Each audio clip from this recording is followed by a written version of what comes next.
1, 2, 3, 4.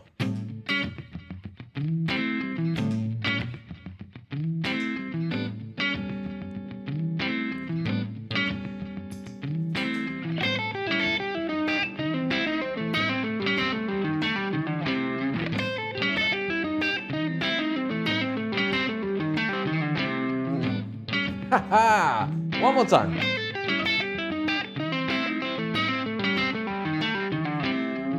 And there we have it. So there's our lovely little lick, and it's a descending blues scale run that you can use over any funky thing, bluesy thing, rocky thing, whatever you want to do. It's absolutely perfect. You can use it any way you like. And a really cool thing is you can build up a lot of speed doing this. Our focus today is about getting it rhythmical in time and understanding the actual sequence behind it, and then you can build up your speed. So let's just kind of kick off by kind of grounding ourselves in the key. So we're very much in the key of A, and because it's an A blues scale that we're using, I'm going to call ourselves in the key of A blues because it really does work really nicely over a kind of a dominant chord, but this could definitely equally be used over the key of A minor. You could even switch it into major if you like.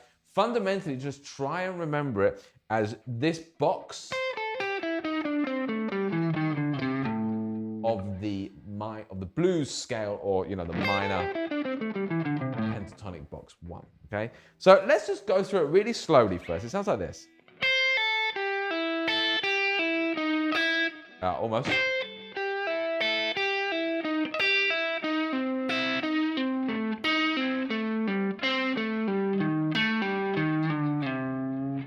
Okay, so we've got a sequence in 4s here. We're essentially descending 4 notes and then jumping back by an interval of a 4th, I think it is.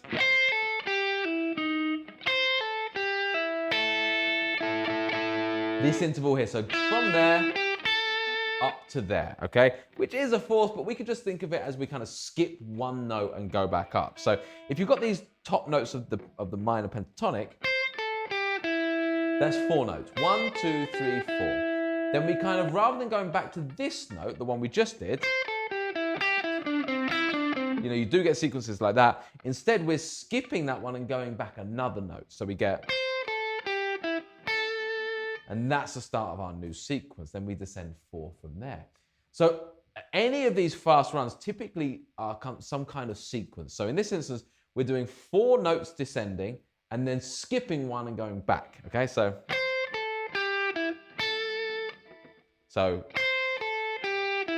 rather than going back to that one, I'm skipping it and going here, okay? And you can hear that all the way through the run. Listen, if I really exaggerate that. 1, 2, 3, 4.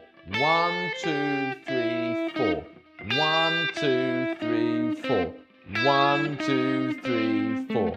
1, 2, 3, 4. 1, 2, 3, 4. 1, 2, 3, 4, 1. Okay? That's it, guys. That's actually it. That's your sequence, okay? But obviously, you've also got to fit into that sequence. It's not just understanding the maths, if you like. It's also then knowing what notes you're playing. And we're very much deliberately substituting our note here, which is, of course, in... I'm just going to get this right, make sure I get this right. This is the 5. No, this is the 4, the 4th degree. We're substituting the 4 all over the place with the flat 5. So instead of that note, we're going to be using this note. Just adds a bit more quirkiness to this run. So if I did it without the flat 5, it would sound like this.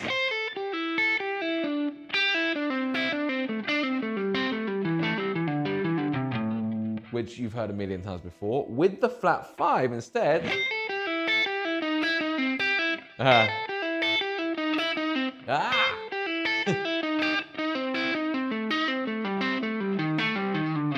Sounds just that little bit darker, a little bit more edgy, which I really, really like.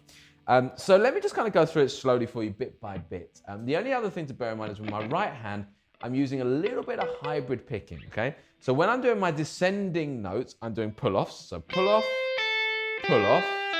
Then as I go back up to the start of the next bit of the sequence, I hybrid pick that note and then come down with pull-offs again. So So we get pull off, hybrid pick, pull off, hybrid pick, pull off. Okay?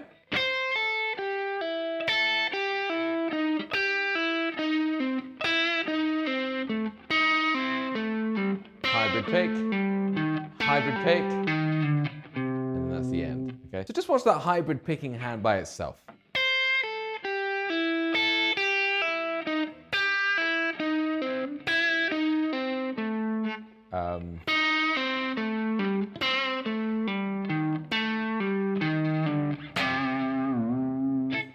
Okay, so there's our sequence. That's how I'm doing it. All you've really got to do with any sequence is run it enough times until it starts to sink into the fingers. Now, I'm very much using my little finger and first finger for most of this. Look.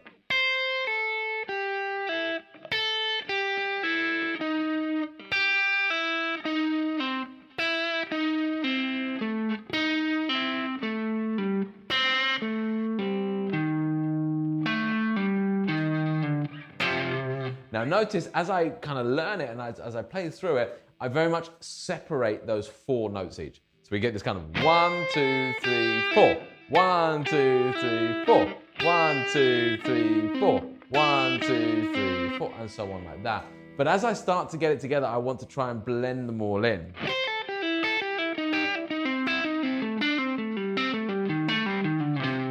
Okay, to get that kind of sound. All right, so I would highly recommend checking the link below so you can go ahead and download the tab for this, because it's going to be super helpful to actually kind of get that on tab in front of you. I've got it in front of me here. I'm not cheating, I'm just looking at it here to make sure I get the right notes. Whenever you're working with a sequence like this, which is in essence a descending sequence, you have to really monotonously put in that time. Learn the sequence, 4 notes and then up, and then 4 notes up, 4 notes up, 4 notes up. Have that in your mind, and then gradually work through it, separating those 4 notes each time and then piecing it back together. And as you start to get up to speed, you know, it sounds great. Ah.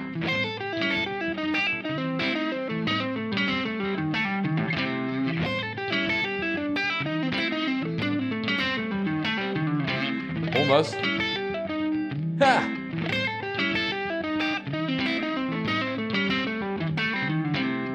I find that if I don't look at the guitar, I find it easier. Because if you're staring at the fingers, you can get confused just looking at the fingers. So I find just listening through it, looking into space, helps me a lot there. But just to really kind of clarify this, you can play this over any backing track. So if we stick to A for now, you know, I can play this over more like a kind of rocky thing. So.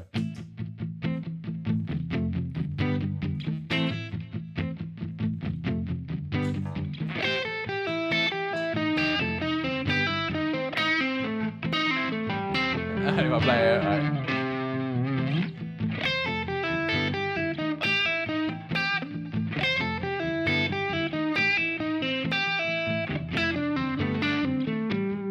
Okay, and you can start to break it up again like that.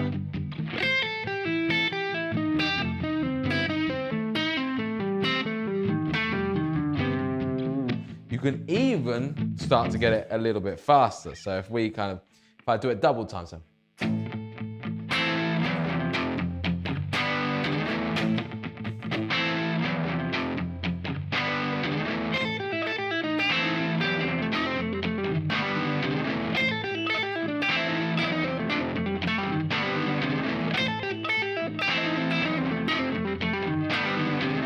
Like that, you start to get that kind of double time sound, and that's where it really starts to kind of drive, okay? So let's just put a different kind of jam track on it and start to see how we can manipulate that, okay? So same kind of groove.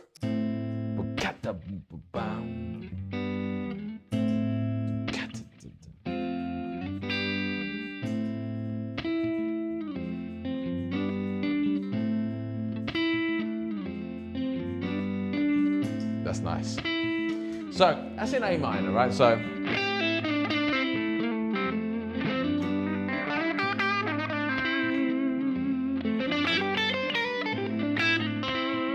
I kind of get it in here?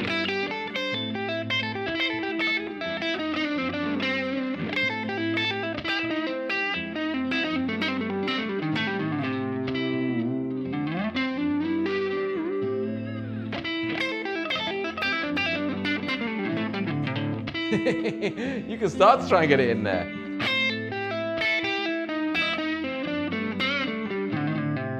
And really pull it apart. You just need a little bit of the sequence at the top there. Just do that bit. Or maybe a little bit more.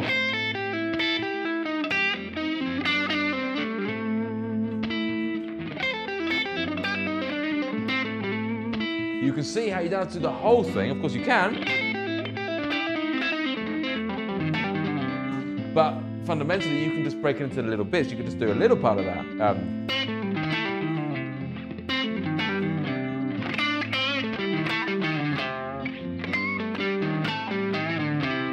That's nice.